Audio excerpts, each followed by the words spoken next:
Bonjour, je vais répondre à une question qui revient assez souvent, à savoir est-ce qu'on peut placer son argent actuellement de manière raisonnable à 7-10% par an sans prendre trop de risques. Alors je reçois encore un email ce matin.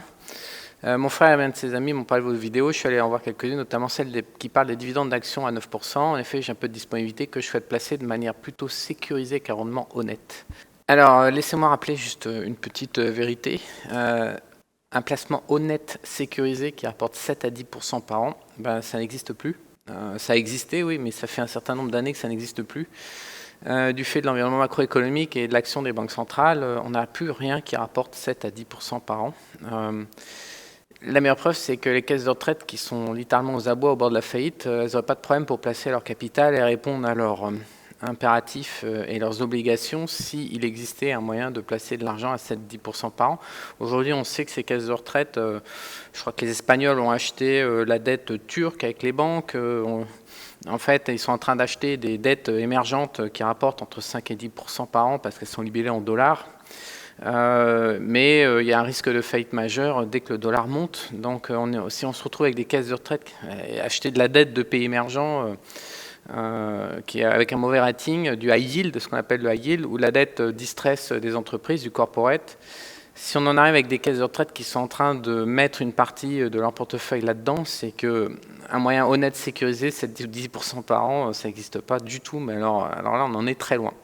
Donc maintenant, je voudrais faire une deuxième précision. Oui, entre 2016, 2007 et puis un petit peu 2018, je faisais donc du dividende sur l'équivalent des CPI américaines et puis d'autres titres comme les MLP, etc. Ce sont des sociétés avec des statuts fiscaux spéciaux aux US, notamment qui interviennent dans le pétrole, et les services pétroliers et les infrastructures.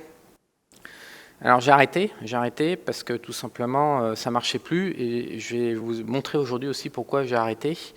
Donc je touchais d'un côté les dividendes et je vendais des puts par-dessus pour obtenir les 10, 12, 15% par moment dans les meilleures périodes. Mais j'ai pris le marché dans la gueule plus d'une fois, alors je suis retombé sur mes pattes. J'ai au final rien perdu, enfin j'ai au niveau du capital et j'ai conservé mes gains de rendement. Néanmoins, je vais vous montrer en détail ce qui s'est passé. J'ai commencé à farfouiller pour voir pourquoi, je vais vous montrer la première courbe là, c'est le VNQ. C'est l'indice immobilier américain coté. Donc là, on est en 2005 ici. Donc on a toujours la bulle immobilière 2005, 2006, 2007. On prend un énorme pain dans la gueule. Le pain dans la gueule en question, on passe de 90 à 20. Donc on écrase quand même un énorme marché baissier. Et puis après, on rebondit jusqu'à 2011. Et puis après, on monte en crabe, quoi. Classique. Donc moi, quand j'ai fait ma rente, c'est sur cette période-là. Voilà. Donc comprenez bien que sur cette période-là, on a bougé entre 90 et 70, donc pour moi c'était idéal. Alors il y a un truc que j'ai pas aimé, en fait je l'ai mal dessiné mon truc, je vais clairement mieux le dessiner, c'est qu'en fait j'ai démarré en janvier 2016 ici, voilà, et je me suis arrêté. J'ai commencé à m'interroger, voilà, je me suis arrêté là, parce que ici on prend un pain, alors ça paraît tout petit sur une échelle long terme, mais ici on a pris un pain, je ne l'ai pas du tout aimé, donc après on a rebondi et j'ai complètement arrêté ici. Une fois que j'ai revu mes cours et que j'avais gardé mes rentes, j'ai complètement arrêté. Alors après je me suis dit, youpla boum, j'ai bien fait parce qu'on a repris un pain, sauf que derrière on a rebondi. Et c'est à ce moment-là, ici, que j'ai commencé à me dire, je me suis fait baiser. Les marchés m'ont baisé la gueule une énième fois, je veux comprendre. Alors j'ai cherché et puis j'ai compris et je vais vous montrer ce que j'ai compris. Donc voilà à nouveau le VNQ comparé depuis 2003 comparé au marché obligataire américain, ce qu'on appelle le 20 ans. L'ETF, le code c'est TLT. Donc il traque l'évolution des marchés de la dette à horizon 20 ans.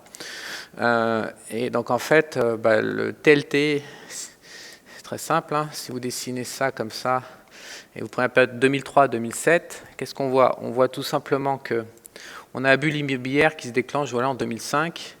Excusez-moi, cette deuxième courbe, je vais vous préciser, c'est l'écart relatif entre le TLT et l'immobilier américain. Ce que j'ai commencé à chercher à regarder, c'est s'il y avait un lien en fait entre l'évolution des marchés immobiliers et l'évolution du taux d'intérêt.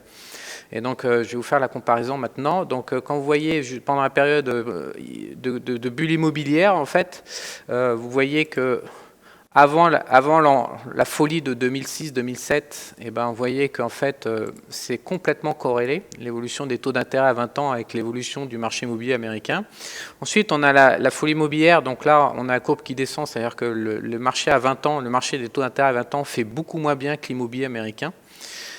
Puis après, on a le crash, donc les taux à 20 ans font beaucoup mieux que l'immobilier américain parce qu'on crash. Je vous remonte le graphique du crash ici. Voilà, comme ça, là, on apprend un méga crash dans la gueule. Ça dure 2 ans. Après, ça se calme, tout simplement. On revient à 2010, voilà. Et regardez, depuis 2010, et c'est là où c'est ce qui explique que j'ai pas repris, en fait, que je me suis arrêté, que j'ai pas repris.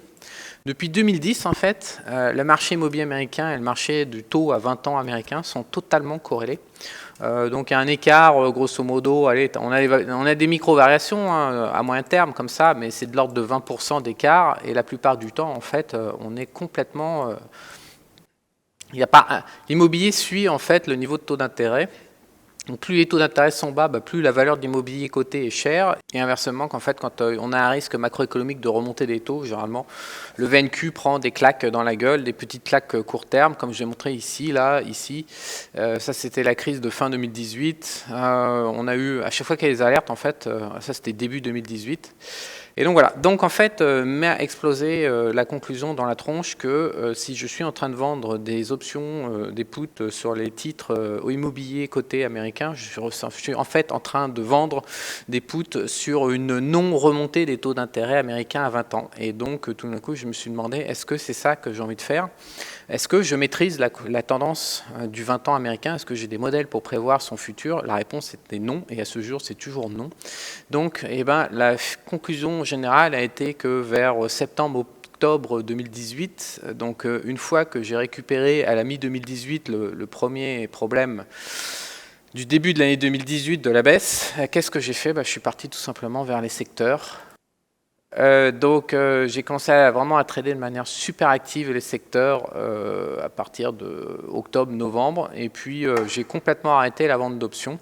Donc comme je l'ai annoncé dans une vidéo il y a quelques mois, j'ai fini par trouver un outil qui m'aide à prévoir quand est-ce qu'on a une correction mineure ou majeure sur les indices boursiers, parce que c'est la clé fondamentale pour la vente d'options, puisqu'encore une fois, il y a un effet NAS. Une fois qu'on vend des puts, si le marché part à la baisse et qu'on n'a pas pu couvrir, enfin qu'on est mal barré, on se retrouve à être exécuté partout et on n'a plus de cash disponible. Et donc après, on subit, on ne peut même pas gérer la baisse, ce que je trouve particulièrement inconfortable. Donc depuis 2 mois, j'ai commencé à réfléchir à la vente d'options.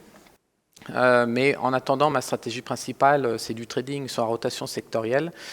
Parce que là, du coup, il n'y a pas d'effet NAS, c'est beaucoup plus structurel. Je me suis aperçu, et pourquoi je fais aussi cette vidéo, pour répondre que non, il n'y a pas de solution pour gérer son patrimoine de manière honnête et passive à 7-10% par an. Et 2, en fait, le secteur de l'immobilier coté n'est pas un gros créateur de richesse. Alors en France, on a la logique de l'immobilier. Je vous rappelle qu'on s'enrichit en immobilier par l'effet de levier bancaire, mais que si on ne prend pas d'effet de levier en empruntant en face d'un bien physique, les opérations ne rapportent pas énormément. C'est un peu comme l'or, donc c'est un peu contre nature. On me dit toujours la même chose, que j'y comprends rien, que grosso modo, si on veut s'enrichir, on fait de l'immobilier, on achète de l'or pour sécuriser, mais je vais vous montrer tout de suite l'évolution du marché immobilier américain depuis donc là 2005 contre le SP500, 2003, voilà, contre le SP500. Donc en fait, qu'est-ce qu'on voit ? On voit que sur cette période-là, c'est un indice relatif en fait, donc on voit bien qu'entre 2005 et le top de la crise de la bulle immobilière, on voit qu'on a une création de valeur. Alors combien est cette création de valeur par rapport au SP500 ? Elle est quand même de 20%. En fait, c'est de la valeur relative, un peu plus de 20%. Probablement, on part de 5, on arrive à 6,5, elle est 30%. Voilà. Donc, en fait, l'immobilier a généré plus de valeur que le SP500 qui était dans ses mauvaises années, je rappelle, de 30%. Ensuite, il prend un énorme pain puisqu'il passe de 6 à 3. Donc, en fait, il génère un énorme gap de rendement pour le patrimoine. Donc, les gens qui ont de l'immobilier perdent énormément d'argent dans la course aux assets pour déterminer le meilleur asset pour faire progresser sa création de valeur, ils perdent énormément, c'est quasiment irrattrapable, la preuve d'ailleurs, puisqu'on est 11 ans plus tard et que ça n'a jamais été rattrapé. Donc après, l'immobilier rebondit un peu violemment, évidemment, parce qu'il part de zéro, donc on rebondit un petit peu pendant 2 ans. Et depuis, en fait, c'est d'abord flat entre 2011, 2012, 2013. Et puis ensuite, 2013, ça baisse, c'est reflat, et ça rebaisse jusqu'à 2018. Et là, c'est légèrement en train de remonter. Mais comme vous pouvez voir, c'est une destruction de valeur, le secteur de l'immobilier, durable. Je vous rappelle que bon, quand on fait des décisions patrimoniales, c'est pas pour ressortir au bout de 6 mois. Quand vous achetez un bien immobilier, vous le ressortez au bout de combien? 10, un bien immobilier d'investissement avec un baquet, avec un emprunt bancaire en face, vous le gardez quoi? 7, 10 ans, 15 ans? Donc là, vous avez une vision des marchés cotés équivalente à une opération immobilière. Et ce que vous voyez, c'est qu'en fait, il y a une destruction de valeur massive sur 11 ans, sur 12 années en fait, puisqu'on passe de 6,5 à 3. Donc il est clair que les gens évidemment les gens s'enrichissent dans l'immobilier parce qu'ils compensent cette destruction de valeur long terme avec de l'emprunt bancaire. Donc qu'est-ce qu'ils font? Ils couvrent quoi? Ils mettent 80% de dette en face et ils apportent 20%, donc ça fait un levier de 5. Et donc même si vous avez comme ça une destruction de valeur long terme, de création de valeur, avec un effet levier de 5, vous pouvez largement compenser et arriver à faire les malins. Mais ça reste un effet de levier, donc ça marche bien depuis 12 ans. En 2007, 2008, 2009, souvenez-vous, il y a des mecs qui se tiraient des balles dans les têtes parce que ils avaient sauté financièrement. Moi, je suis marché depuis, donc j'ai démarré, c'est simple. J'ai fait mes premières OP en 1989 et en 1990, je rêvais de faire de l'immobilier. Et puis il y a eu le crash et moi, je me souviens, en 1990 en France, à Paris, 91, 92, 93, il y avait tout un tas de grands responsables de sociétés de promotion immobilière ou d'investissement immobilier qui se suicidaient littéralement parce qu'ils avaient sauté à nouveau avec la dette. Donc c'est cool l'effet de levier, mais enfin il faut rappeler quand même que tous les 20-30 ans, il y a une ou deux crises parce que il y a un excès d'endettement et là en fait il y en a qui sautent, qui perdent tout et qui en arrivent au suicide. C'est un peu con de suicider juste parce qu'on a trop de dettes et qu'on ne veut pas se laisser ruiner. Mais enfin c'est ainsi. Donc l'immobilier en tout cas en valeur réelle et sans effet de levier, ça détruit de la valeur à long terme, sauf sur des courtes périodes, encore une fois comme pour l'or, où on parvient à créer plus de valeur que l'entrepreneuriat et le business. Alors j'ai bien conscience de ma position que je vais me faire, parce que vu l'adoration pour l'immobilier, les scores d'audience sur YouTube, et puis pour l'or, j'ai bien conscience qu'en expliquant dans une petite vidéo que l'or et l'immobilier, qui sont les piliers de l'enrichissement des Français, en fait c'est pas très efficace, et il y a moyen de faire beaucoup mieux, et en se cassant la couille beaucoup moins. Donc j'ai bien conscience que ça va heurter, mais là je suis en train de vous montrer un graphique, donc je vous rappelle, je suis pas là en train de vous dire j'aime ci, j'aime ça, c'est mon avis. Non, je suis en train de tout simplement comparer l'évolution de l'immobilier coté par rapport au SP500 et l'évolution de l'immobilier par rapport au taux d'intérêt à 20 ans. Voilà. Donc mes conclusions, c'est pas ce que je pense, c'est déduit de l'observation des 20 dernières années. Mes conclusions, c'est que l'immobilier suit la valorisation des taux à 20 ans et l'immobilier ne crée pas de valeur, il en détruit à long terme, comme un certain nombre de secteurs. Il existe aujourd'hui moins de 20% des secteurs qui créent de la valeur, de la valeur réelle à long terme patrimoniale. J'en ai pas encore parlé, mais il n'y a que 20% environ des secteurs qui créent de la valeur. La majorité des secteurs aujourd'hui sont capés, parce qu'en fait, il y a des multinationales, la plupart du temps, ou des gros players qui empêchent l'arrivée de la concurrence.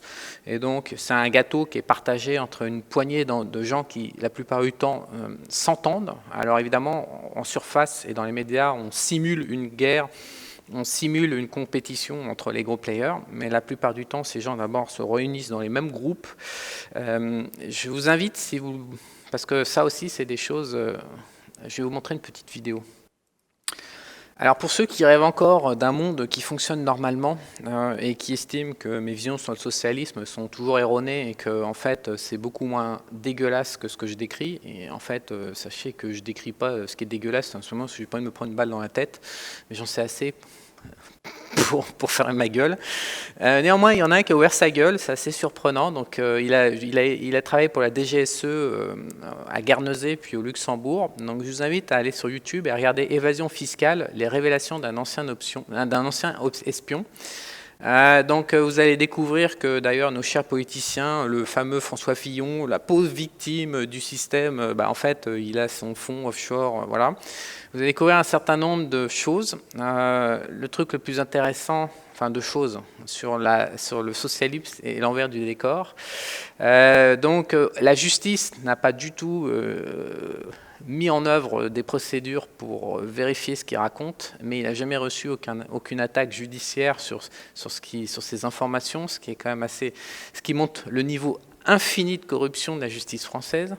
Et dedans également, il explique, alors je ne sais plus qu'est-ce que c'est, il faut retrouver, il y a un cartel en fait, je ne sais plus, c'est un fabricant le numéro 1 et le numéro 2 européen de l'acier ou un truc comme ça. Donc ils sont censés en fait s'affronter officiellement. Et dedans, il explique qu'en fait, c'est un milliardaire français et un milliardaire américain qui détient le numéro 1 et le numéro 2.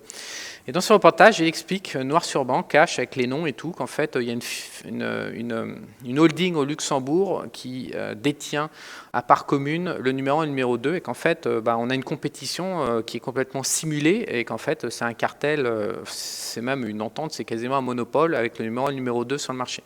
Alors, est-ce que c'est rare? Est-ce que c'est un cas isolé? Bien sûr que non. Il ne faut pas prendre les mecs riches pour des cons. Est-ce qu'ils ont envie de faire la guerre? Ils préfèrent toucher leur rente en permanence. Et c'est vraiment la conclusion des secteurs. Pourquoi je vous raconte qu'il y a très peu de secteurs qui créent de la valeur? Mais tout simplement parce que dans la majorité des secteurs, il n'y a plus aucune compétition depuis plusieurs décennies. Et les mecs s'entendent entre eux.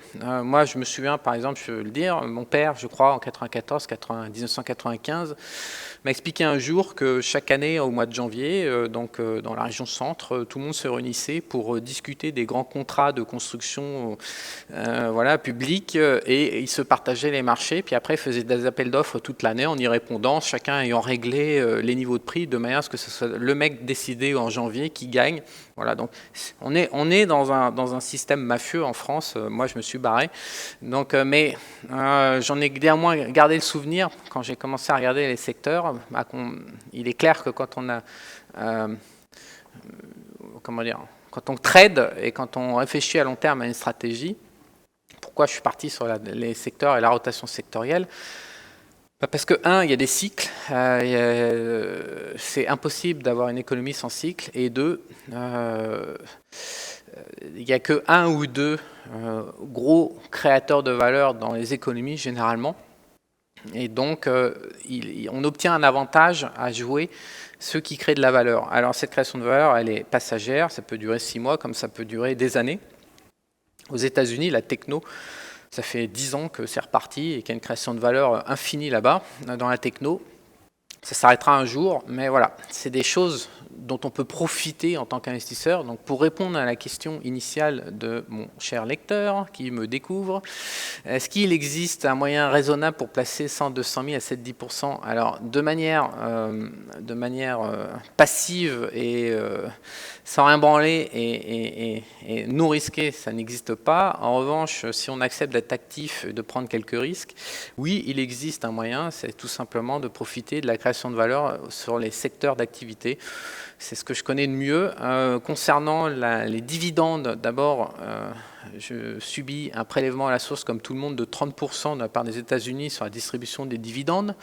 Et deuxièmement, je ne maîtrise pas encore aujourd'hui, à ce stade, le timing sur le 20 ans, le marché du taux d'intérêt à 20 ans. Or, c'est lui qui détermine la tendance dans l'immobilier coté. Donc, alors que maintenant, je maîtrise parfaitement, puisque là, on vient de prendre un méga pain dans la baisse, un méga pain sur le Nasdaq. Nous sommes passés sur le Nasdaq d'aller de 192 à 170 en l'espace de 2-3 semaines. Donc moi, c'est la première fois, grâce à mon indicateur dont j'ai parlé, que j'étais complètement cash et que j'ai complètement évité de me faire enfermer dans la nasse. Donc je suis très satisfait. Néanmoins, il me faudrait le même outil qui intervienne sur le 20 ans pour pouvoir recommencer à vendre des options sur le marché immobilier. Donc je vends des options sur d'autres secteurs, mais je ne vends plus d'options sur le marché immobilier et sur les titres ce que dit à haut rendement, les actions à haut rendement cotées aux États-Unis, ça j'ai complètement arrêté. Donc je suis en recherche d'une solution. Donc on voit au passage d'ailleurs que la techno, elle a pris un méga pain face au SP500, puisqu'on est passé de 0,65, on a perdu un méga pain, j'exagère un peu, mais on a fait quand même 4% de valeur relative en moins. Sur 3 à 4 semaines, c'est beaucoup, sur un mois en fait. Donc la techno, mais elle était bien montée, donc elle a un peu corrigé. Néanmoins, la techno, pour rebondir sur ce que je vous racontais sur la création de valeur long terme, ce sera le mot de la fin, on va comparer la techno depuis, ça a redémarré en 2010, la techno par rapport au SP500, donc en 2010, on va les 0,45, on a tapé 0,65, donc ça nous donne à la louche un écart de valeur relative, c'est-à-dire une création de valeur supérieure du secteur de techno par rapport au SP500 d'environ 40% sur 10 ans. Alors, ça n'a pas l'air comme ça, mais en plus, sur la période, je vous rappelle que le dollar a vraiment explosé par rapport à l'euro et par rapport à l'or. Donc, si vous ajoutez la performance du dollar plus la performance du secteur techno, vous comprenez pourquoi je rigole par rapport au fait d'acheter de l'immobilier mais avec un prêt bancaire ou pour acheter de l'or, parce que tout simplement, je ne me suis pas encore amusé pour ne pas déprimer tout le monde, mais si on comparait l'évolution du secteur techno associé au dollar par rapport à tous les autres placements, il n'existe rien qui gagne plus que ça.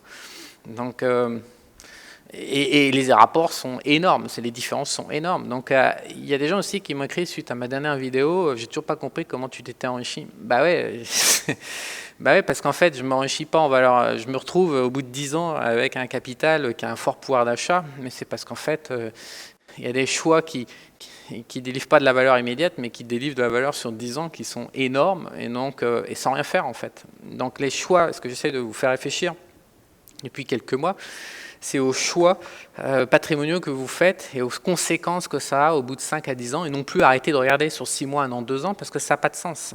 6 mois, 1 an, 2 ans, on n'y voit que dalle. Mais quand on regarde sur 10 ans et qu'on regarde et qu'on constate les écarts, parce qu'en plus, des fois, il y a des procès qui me sont faits sur mes opinions. Mais ce n'est pas mes opinions. Là, vous avez une courbe, là, voilà, c'est un écart. Donc, chaque jour, on calcule l'écart relatif entre l'SP500 et le secteur de la techno américaine. Donc, la conclusion, il n'y en a qu'une seule. Vous voyez bien comme moi qu'il y a une création de valeur monstrueuse dans le secteur de la techno par rapport à l'ensemble du SP500, sachant que le SP500 a créé, lui, beaucoup plus de valeur que les marchés immobiliers ou que le marché des taux d'intérêt ou que l'or, par exemple. Donc, on se retrouve avec le top du top. Donc, moi, je vous invite vraiment à réfléchir. Donc, si vous n'avez pas en tête ces évolutions sur 10 ans, 20 ans, 50 ans, vous ne savez pas où vous positionner. Donc moi, excusez-moi de remettre une couche, mais enfin, investir sans connaître le long terme et l'histoire économique des actifs, c'est vous exposer au pire du pire, comme je décrivais, en 90 ou même en 2008, à vous tirer une balle dans la tête, mais c'est vous exposer à tout perdre. Donc, les mises à jour que je vais faire dans la crise du siècle, c'est que j'ai étudié l'histoire pour savoir les trois, en fait, pour connaître, enfin trois, je ne savais pas au départ qu'avec trois, les trois grands risques qui passent s'il y a un souci monétaire, les trois manières répétitives dans l'histoire que les États ont de gérer la devise quand ça devient ingérable, justement, quand c'est mort, quand il n'y a plus rien à faire, qu'est-ce qu'ils font? Donc, ce sont les trois grands risques qu'un épargnant encourt. Donc, il y a plein de cas dans l'histoire. J'ai découvert des choses que j'ignorais, ça va bien au-delà. En fait, le truc, c'est que comme on ne connaît pas bien l'histoire économique, l'histoire des actifs et l'histoire monétaire, quand on fait un look back, là, généralement, on regarde les 5 ans, les 10 ans, 15 ans, la vie qu'on a menée, mais on n'a pas toujours été, mis à part les mecs qui sont dans la finance, grosso modo, la plupart des gens n'ont pas eu le nez dans le guidon sur ce qui se passait sur les actifs. Donc grosso modo, ils regardent 10 ans en arrière, et donc en fait, de génération en génération, on oublie. Mais quand on découvre ce que les politiciens ont fait au XXe siècle au niveau monétaire, et aujourd'hui, en plus, comme l'information est fluide, on peut accéder à l'histoire de 50 pays, quoi, grosso modo, à peu près en état d'avoir une politique monétaire. Quand on découvre ce qu'ils font et ce qu'ils ont fait, et de manière répétitive,